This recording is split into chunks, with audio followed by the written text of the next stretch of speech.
好，來繼續來看這個移民署抓到一團非法中介的集團，因為2023年開始騙泰國的人士來台灣，把因當作是商品，翕各種的美女圖，予頭家來景人。若是互見到，就要到苗栗的草悟園，逐工做事做16點鐘，但是1點鐘的薪水無到100塊，安尼逐工做到要死要活，佫趁無錢。有人記載袂條咯，主動到移民署來告案，這個代誌才來出破。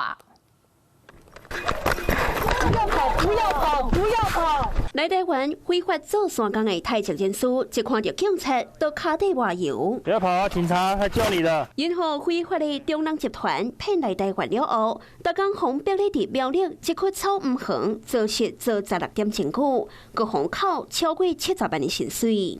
早間人換各種的清冊，翕美女的農場相片，用作來台灣做山工度假假象，吸引到更較濟泰籍人士來台灣，而且互非法的頭家看這相片景人，無互見到的都愛重新裝他，美術互當作商品同款。以臉書透過境外7名非法仲介，以農場美女圖廣告，招募大批泰國籍人士來台非法工作。那講時間長，各個移工苦毒。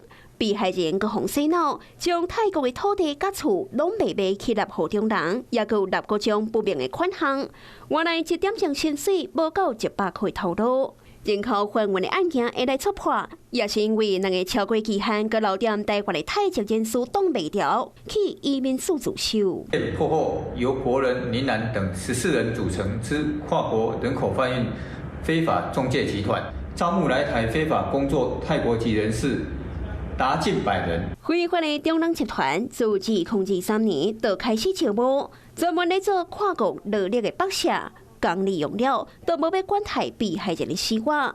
如今不法的集團去互警方抓到，這泰籍人士也總算紅解救啊 ！Hello， 我是張新文，想要搶先掌握最及時的新聞資訊嗎？趕快訂閱、按讚、開啟小鈴鐺，鎖定華視新聞 YouTube 頻道。